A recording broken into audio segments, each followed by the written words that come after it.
Hello ladies and gentlemen, it's the Historical Gamer once again, and today I'm returning to an old classic on the channel, or at least a game that I've played in the past quite a bit.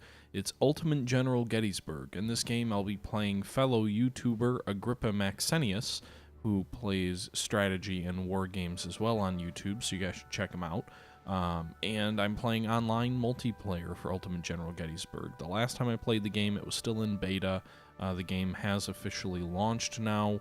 I've only played one or two multiplayer games, so, you know, should I make excuses if I don't do well? Maybe. I'm not terribly confident. Agrippa plays this game flat out all the time, and I definitely don't. So that's me hedging my bet here as we get started. Alright, so you can see here the scenario that we're playing is called Ewell Advances.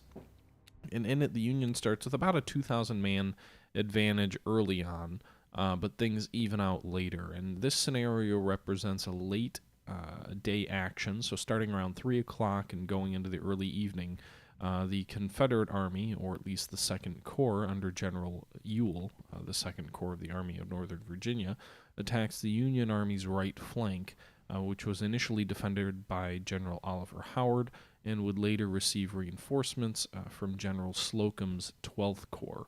Now, this particular battle is, as I said, late in the day. The Battle of Gettysburg started on July 1st, 1863, and early in the day, the Confederate 1st Corps, General A.P. Hill's Corps, attacked the Union Army's 1st Corps under General Reynolds, who was quickly killed and then replaced by General Doubleday, and would attack mostly fruitlessly against the Union Army along McPherson's Ridge, McPherson's Hill, and Seminary Ridge. The Union 1st Corps held firmly. The Union 11th Corps under General Oliver Howard would shift to the right. They'd come into line to the right of the Union 1st along Blucher's Knoll, but unfortunately for the Union, the territory was much less advantageous for the defensive along Blucher's Knoll.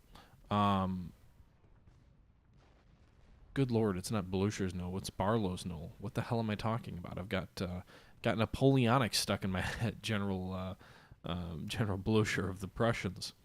But anyway, so General Ewell was coming down a road toward the Union right, which was actually more or less behind the initial Union lines, toward Barlow's Knoll, and the 11th Corps was horribly overexposed and flanked.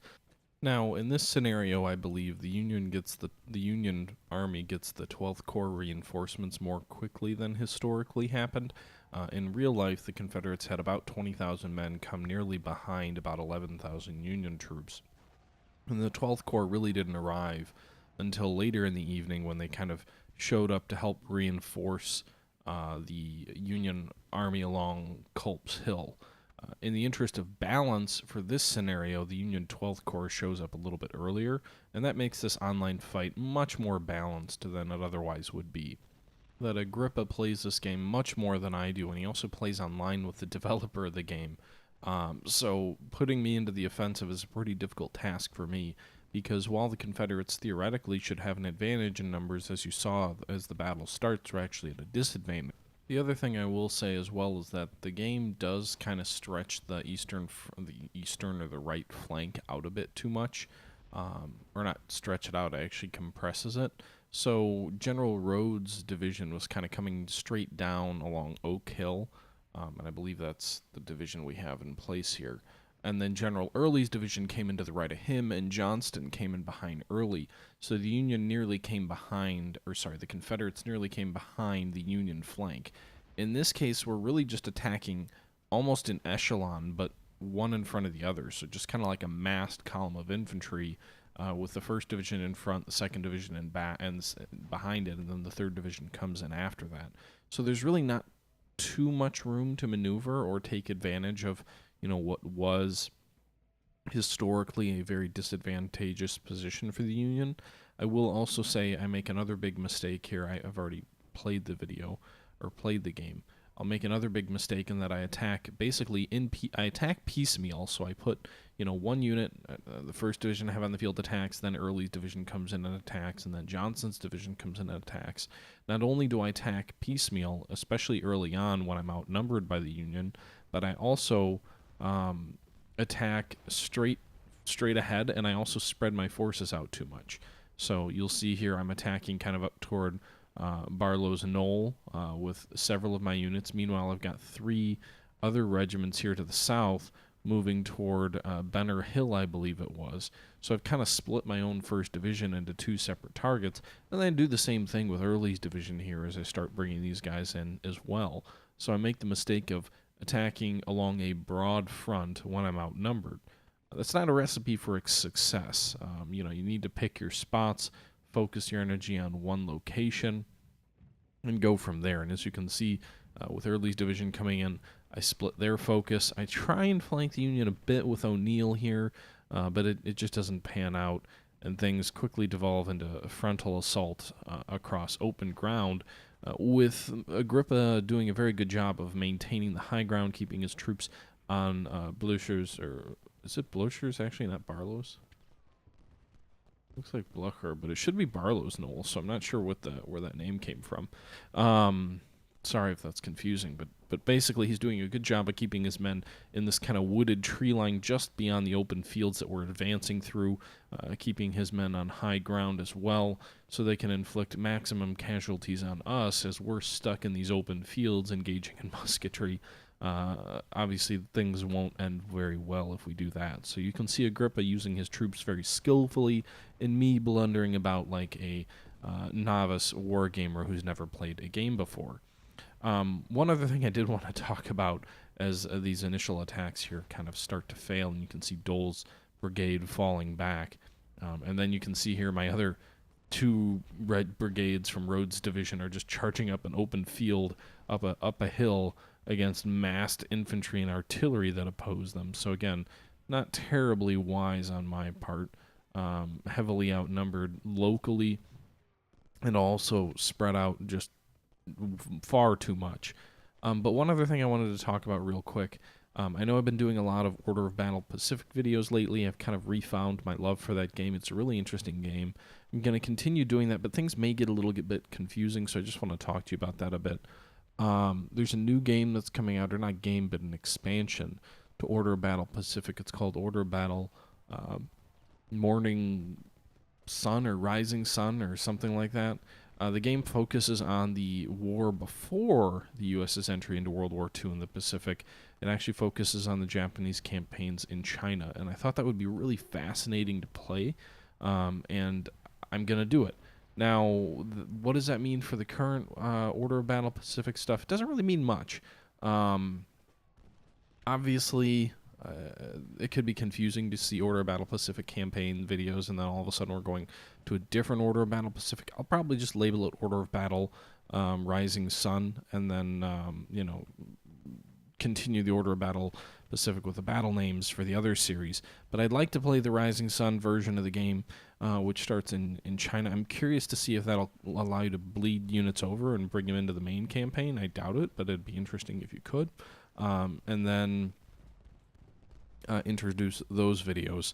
Now what that means is instead of every other day type video situation, I'm going to post this one here on the 27th, and then some point on the 28th I'll post my Order of Battle Morning Sun or Rising Sun or whatever the hell it's called after that. So it may be less than 2 days between videos. That does mean that with a morning, with Rising Sun coming out, I'm sorry guys, I'm a mess right now. With Rising Sun coming out, I will probably postpone my other Order of Battle videos, but they won't be stopped or anything. I don't think it would be wise to be releasing 2 separate campaigns and 2 separate sets of videos simultaneously. So I'll release the Rising Sun stuff, try and get that all out, and then return to the core game, which I'm still in the process of playing through. So that's kind of the situation there. Additionally, I did just want to thank you guys.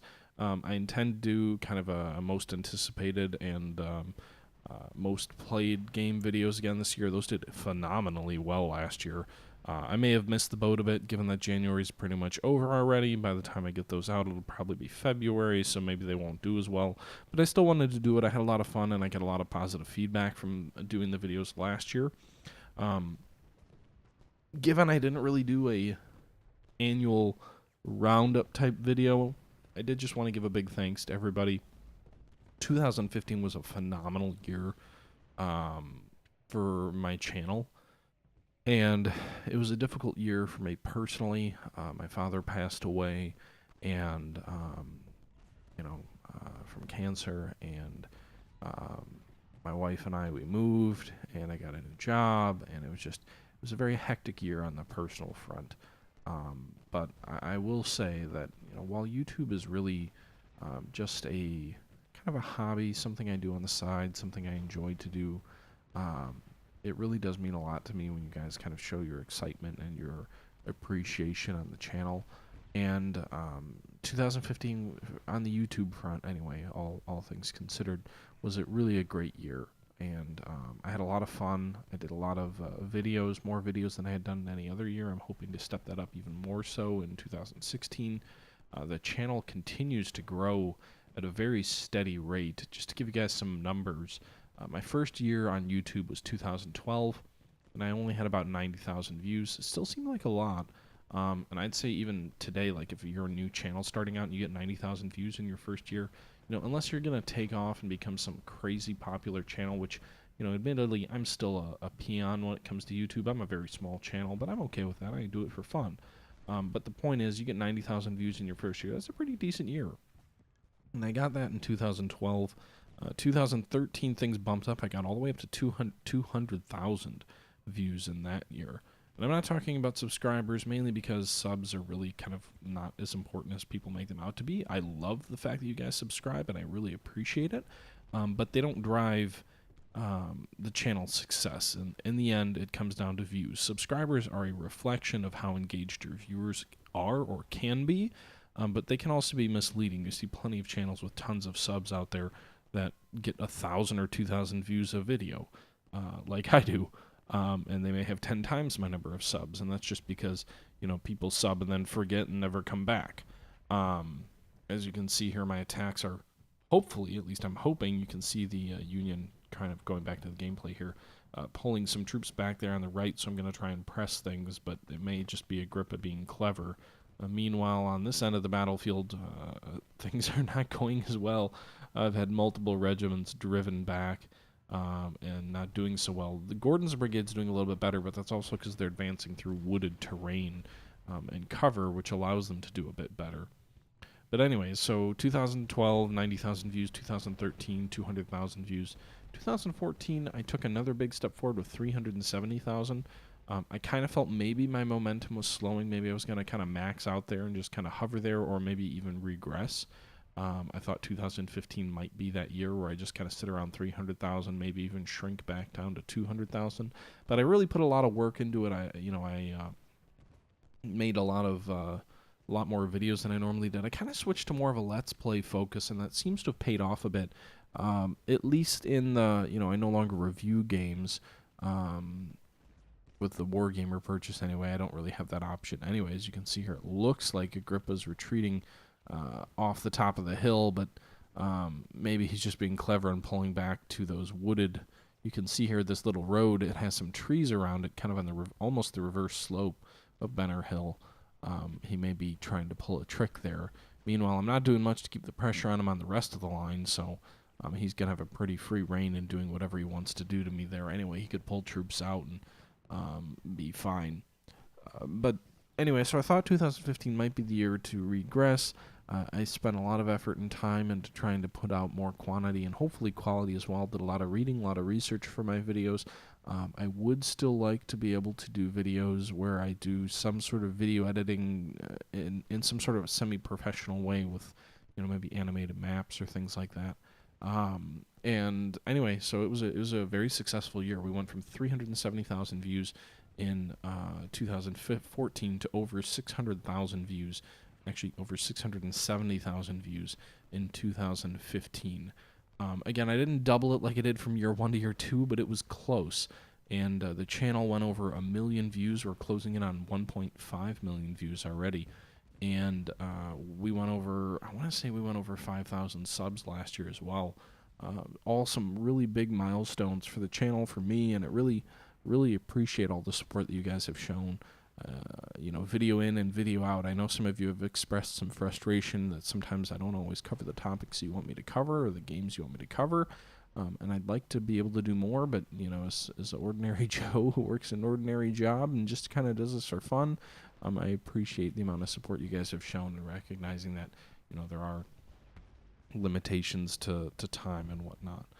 You can see here Early's division on Benner Hill. You can see Avery falling back there. Daniels has lost over 600 men, over almost a third of his brigade. And while it seems like maybe we've driven the Union back, I'm not totally convinced of it. I think Agrippa probably just pulled back into cover. I think he may have recognized he was losing there and that his best bet would be to pull back to cover where his men would take less punishment than mine when mine are standing out in open ground. Meanwhile, over by Blucher's Knoll, you can see, again, we've got two brigades trying to flank the Union on the left. You can see O'Neill's is breaking and running. But the rough terrain is making that difficult, and Agrippa is using terrain expertly, and I am not using my troops effectively to counter me. Johnson's division is coming down, so we do have a third division that's coming onto the field, but again, our attacks have kind of gone in one at a time, very staggered and not very well done, not focused, just kind of a broad advance, and things are not going all that well at this point. I wouldn't say the battle's decided, but it's pretty darn close to being decided. Agrippa is clearly the much better player. But again, just wanted to give you guys a big shout out and a big thanks for all the support you showed me last year, all the support you've shown me since the YouTube channel started. Again, I know I'm a peon when it comes to YouTube channels, but I really appreciate it. It means a lot to me. I never thought this channel would get over 5,000 subs. I never even thought we'd have 1,000 subs. I certainly never thought we'd have over 1.5 million views, which we're rapidly approaching. So it's nice because I enjoy making the videos and I do it for fun, and I'd probably do it if no one was watching them still. Or maybe not. That'd be weird to make a video just for yourself, I suppose. But, it means a lot to see that kind of support, and it really means a lot to me with everything that we've gone through in the last year. So I really appreciate that. Additionally, as far as going forward, I mentioned Order of Battle Pacific is going to continue, even perhaps more so and enhanced. In addition to that, I really want to get to the Operation Glacier stuff. I just haven't had the time the last couple of weeks, so it's certainly something that I have working. The nice thing about it is, I want to do one video on it a week, so if I do 2 videos here and there, I can kind of quickly catch up, because we're still only in January, so I'm only really a month and a half behind, not quite 2 months. And as far as that's concerned, hopefully we can catch up without too much difficulty. I will say that if I am yawning, I'm trying not to. I'm doing a little bit of editing to get it out of there, but it's very late for me right now, so I apologize if that is coming through. Meanwhile, you can see we just got some artillery that's coming down. But we've got multiple regiments or brigades, running away in retreat, so things are not looking great. Going back to the channel stuff, again, Operation Glacier is going to be something that I'm going to hopefully, make a bigger part of the channel, or a part of the channel. Rule the Waves is going to continue. I know I haven't posted a video on that in a little while. I'm trying to read through some stuff in Stuart Mossey's Dreadnought to get up to speed so that I have more knowledgeable things to say in the videos, but that will definitely continue, and I'm going to make sure that series gets finished. And, here and there I'm going to throw together random videos and impressions and whatnot, continue to do that. I definitely want to do some Hearts of Iron stuff. I'm debating maybe, putting out a video a day instead of one every other. Right now I haven't had the content or the time to do so. I'm just kind of debating whether that's the right thing to do. I don't want to flood your channel feeds. I know they can cause you to lose interest from people, and honestly, there's really no point in throwing together a video every day if there isn't a demand for it, but I'm looking into it, so I may do that. And then as far as Patreon's concerned, I don't know if you know this, but I've gotten a couple of requests from some viewers to start up a Patreon account and look for donations, and I really appreciate the support you guys have shown me. It really means a lot to me. And the fact that you're, encouraging me to set something up so that I can make some money off you guys again. I really appreciate the sentiment. I would say at this point in time, I'm going to hold off on setting up a Patreon account. I really want to get the average views up over 2,000 views a video. Right now, we're a little bit around 1,000. Things, it usually takes about a month or so in a video to get to 1,000, usually 400 or 500 in the first day or two, and then slowly and steadily up to 1,000 within a month or two. I really would like to get that up to 2,000 or so, maybe get over 10,000 subscribers before starting a Patreon. I don't want anyone to feel like I'm just kind of, trying to take advantage of the situation. I'm still a pretty small channel. The interaction video to video isn't crazy. It's great, and I love the interaction.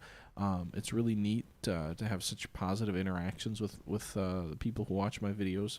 I'm amazed at how positive people tend to be. But I think I would just want that community to be a little bit larger before I look at starting to take, system based. Every month you get a certain amount of money from people, and then having to provide, perks and things like that. I'm not even sure what I would do at this point. I will say that if you do feel the need to donate, I won't try to convince you otherwise. I would greatly appreciate it. There's a donate option in YouTube that you could make a donation through YouTube rather than doing Patreon. And if you choose to do that, I would appreciate it. But as far as doing it in a kind of more official fundraising sort of way, I'm not going to do that right now. Believe me, I've considered it a few times, but it's not something I want to do right now. Moving back to the game, you can see here we're starting to mass forces kind of on the right flank as far as the screen's concerned, the Union right, down toward the knoll. You can see that Agrippa has reformed his men almost perfectly aligned to keep them all inside that wooded area here on the southern part of the map. So again, my troops are advancing over open ground along a hill, and on the reverse slope, Agrippa has his troops in terrain that has coverage but is firing out across open ground. So, doing a very good job of just absolutely owning and destroying me is Agrippa. So things are looking pretty bleak at this point of the battle for my forces. So I think at this point, we probably have the opportunity for maybe one more big attack, and we're kind of trying to prosecute it here in the gap between the hill here to the south and toward Benner's Hill, and then the hill to the north. So you can see here we've got about 3 brigades that are coming in to close to where there was a gap along that railroad line between the Union troops there and the Union troops up toward the north. I think that would have been a better area to exploit here. As you can see, looks like Stonewall's and Iverson's and Stuart's brigades have all pushed the Union back, but again, Agrippa maybe just be falling back into the woods there. Unfortunately, some of these troops had already been heavily engaged previously in the battle, and therefore their morale and their ability to stand up to pressure is greatly reduced. Stuart's brigade is fresh, I believe, in part of Johnson's division, but the Stonewall Brigade, Nicholey, and Tanner are all withdrawing under pressure. The Louisiana Tigers are withdrawing. That's one thing that's very difficult about Ultimate General.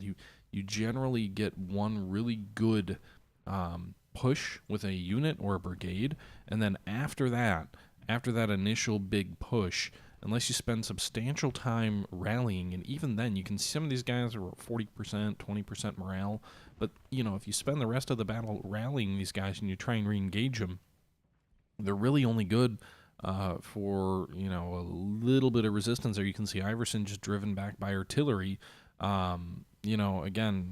Looked like we may have pushed the Union back, but again, they were also in exposed territory, so I'm just assuming that everything Agrippa does at this point he's doing for a reason, and that reason is somehow better than any of the reasons I came up with. But that's the real difficulty in this game is, once your troops are spent, they're kind of spent. They don't have the ability to easily rally. They can reform somewhat, especially if you've got general officers around, but they're really only going to put up a token fight after that initial thrust here. And you can see we're trying to move Stuart into that gap that we had created, but looks like Agrippa's thrown some skirmishers in, 2 regiments of skirmishers, Devons and Gamble's, part of Buford's cavalry brigade or division, and then an artillery battery in that gap. So maybe we did push him back. Maybe we literally pushed him back, but unfortunately, because I handled my troops poorly and wasted so many of them early on, I don't have sufficient forces to exploit that gap and try and roll up the Union line. Instead, I've just got 1 brigade, which I don't think it's going to be enough. You can see it's losing morale very quickly, and with its position, its flank is in the air and exposed to the Union artillery on Benner's Hill to the south that can just fire down the length of its line, and pretty much every shell will hit home. You can see Jones, it looks like he's really fresh, about 73 morale, but again, him alone, he's not going to be able to press home an attack and overwhelm the Union there. Stewart is more or less spent, despite having over 2,000 men, and only having lost a couple dozen men. It looks like his unit is pretty much done, although they're doing good work there. They've inflicted nearly 10-1 casualties. You can see the skull up on the top as the casualties his unit is lost, and then the target is the number of casualties inflicted by Stewart's brigade. So you can see they're starting to lose some more heavy casualties, especially with a canister fire rippling in like shotgun, and there you go. He routed real quick. So again, another, I wouldn't call that a near miss, but that clearly showed there was an opportunity there, and we were unable to capitalize it. Meanwhile, in the south here, Smith's brigade is just getting torn to shreds, but they're fighting like lions, but to really no avail. It's kind of slamming our head against a brick wall at this point of the battle. I think it's pretty clear, despite the numbers being fairly close, the status of Agrippa's troops is much better. They're in much better shape. They're more easily and readily able to resist, and they're in much better terrain as well, with our troops having to attack across open ground. It's almost like Pickett's charge on day 1 at this point. Sorry about that there. But yeah, it's almost like we're at Pickett's charge here on January 1st, with our men just getting cut down. Fortunately, we are still inflicting, it seems, pretty favorable casualty numbers on the Union.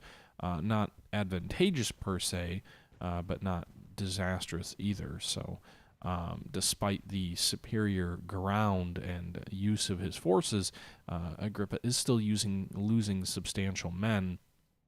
So he hopefully is not in any shape to push us off the battlefield and rout us and take the starting victory objective that we have in the rear. Doesn't mean we're going to win. We're not going to win this battle almost certainly, but it should prevent, hopefully, any kind of decisive disaster where the entire corps is routed from the field of battle there. You can see he's moving Smith's brigade forward, maybe in an attempt to push our troops here in the south back. We've got several batteries of artillery which are ideally positioned to resist him, however. And then we've also got Avery's brigade, which seems to have reasonable morale, despite being outnumbered. Hopefully that artillery helps to counter there. You can see Rain's batteries firing more toward Benner Hill. Dement, I'm not sure if he's engaged or not.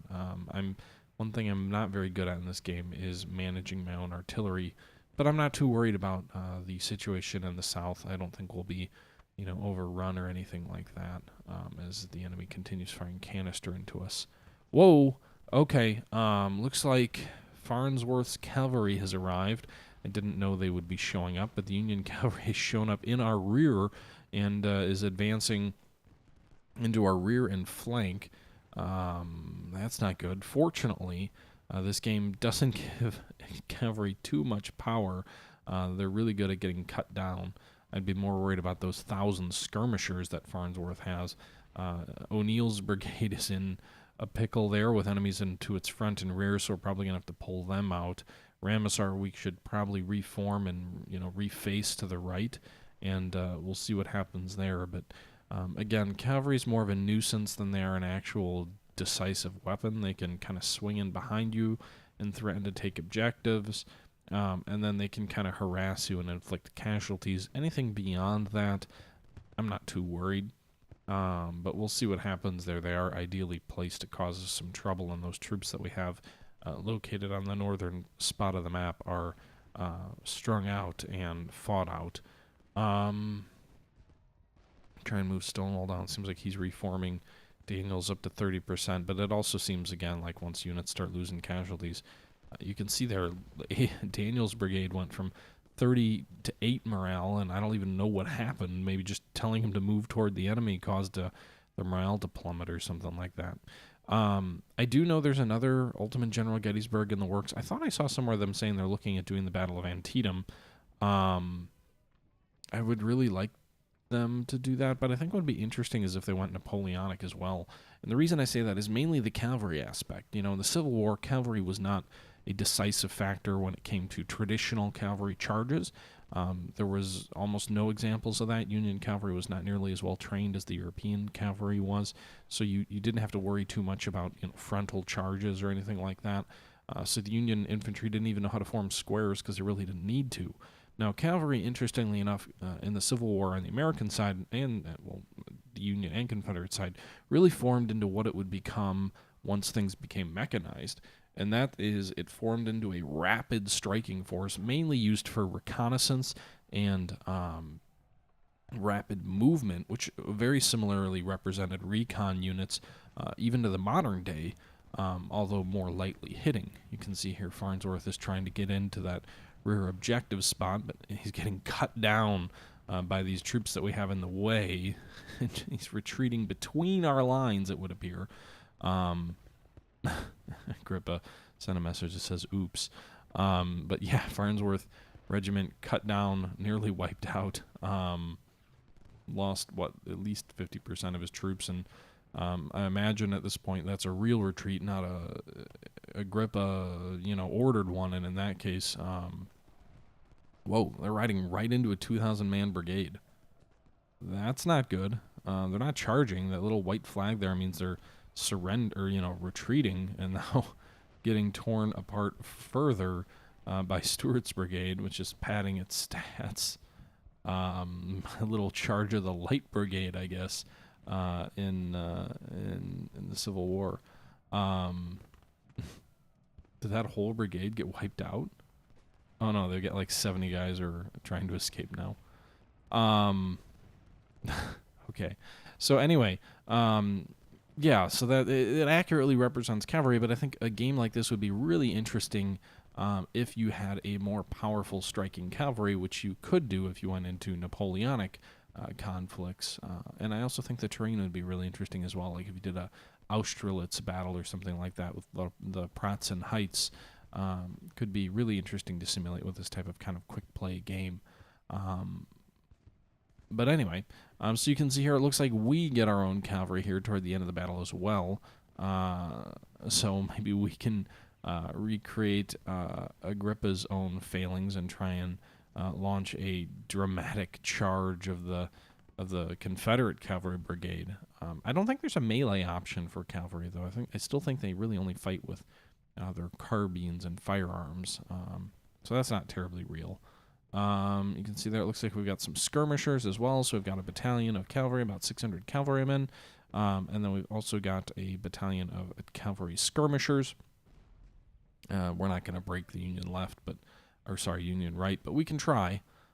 Maybe give it one more go. You can see here the green bar up near the top, right below the date at the center top of the map, indicates that we're starting to run out of time here. You can see it's kind of progressing from left to right. That means the battle is almost over. So really, if we're going to have any hope of doing anything positive, now is the time to do it.